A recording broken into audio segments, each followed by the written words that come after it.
ଆପଣଙ୍କ କହିବା ଅନୁସାରେ ଆପଣ ଯେତେବେଳେ ଆମକୁ ବାସ୍ତୁ ଭିଜିଟରେ ଡାକନ୍ତି ଆପଣଙ୍କ ଗୃହକୁ, ତ ଆମେ ଦେଖୁ ପ୍ରାୟ ଗୃହରେ ସେମାନେ କଇଁଚ ରଖିଥାନ୍ତି। କଇଁଚ ଆପଣଙ୍କୁ ସକାରାତ୍ମକ ଉର୍ଜା ସହିତ ନକାରାତ୍ମକ ଉର୍ଜା ବି ଦେଇଥାଏ। ତ କଇଁଚକୁ ଆପଣ ଯଦି ଠିକ ଡିରେକ୍ସନରେ ଯଦି ଆପଣ ଠିକ ଦିଗରେ ରଖିବେ ନିଶ୍ଚିତ ଆପଣଙ୍କ ପାଇଁ ମଙ୍ଗଳପ୍ରଦାୟକ ହେଇପାରେ।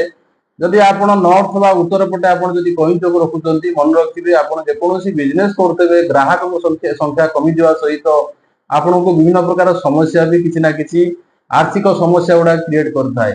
ଯଦି ଆପଣ ସାଉଥ ଇଷ୍ଟ ଅଗ୍ନିକୋଣରେ ଆପଣ ଯଦି ସେଇ କଇଁଚକୁ ରଖନ୍ତି ତାହେଲେ ଆପଣଙ୍କର ପଇସାର ଆସିବାର ସୋର୍ସ ବି କମି ଯାଇଥାଏ ବା ଆର୍ଥିକ ସମସ୍ୟା ବହୁତ ପରିମାଣରେ ଦେଖେଇଥାଏ। ଆପଣ ଯଦି ତାକୁ ସାଉଥରେ ରଖିବେ ବି ଆପଣ ଗିଫ୍ଟ ବା ଆପଣ ଯଦି କିଛି ପୁରସ୍କାର ପାଉଛନ୍ତି, ଯେକୌଣସି ପ୍ରାଇଭେଟ ହଉ ଗଭର୍ଣ୍ଣମେଣ୍ଟ ତରଫରୁ ଯଦି କିଛି ଆପଣଙ୍କ ପିଲା ବି ପୁରସ୍କୃତ ହଉଥିବେ ସେ ସମ୍ବନ୍ଧୀୟ କିଛି ଜିନିଷ ବି ଆପଣଙ୍କର କମି ଆସିବ। ମନେ ରଖନ୍ତୁ କଇଁଚ ରଖିବାର ସବୁଠାରୁ ଭଲ ଦିଗଟି ହଉଛି ସାଉଥ ଇଷ୍ଟ। ଆପଣ ସାଉଥ ଇଷ୍ଟରେ ବା ପୃଥିବୀ ତତ୍ଵରେ ଆପଣ କଇଁଚକୁ ରଖିପାରିବେ। ଆଉ ସେ କଇଁଚ ଆପଣଙ୍କୁ ବିଭିନ୍ନ ପ୍ରକାର ଉର୍ଜା ସହିତ ବହୁତ ଭଲ ଉର୍ଜା ସହିତ ଆପଣଙ୍କୁ ଡେଭଲପ କରିବା ପାଇଁ ବି ନିଶ୍ଚିତ ଭାବରେ ସେ କାମ ଦେଇଥାଏ। ଆପଣ ସେଇ କଇଁଚକୁ ବ୍ରାସ ରଖିପାରନ୍ତି, କପର ରଖିପାରନ୍ତି, କ୍ରିଷ୍ଟାଲ ବି ରଖିପାରନ୍ତି, ଏମିତି ବହୁତ ପ୍ରକାରର ବି କଇଁଚ ଆସିଥାଏ।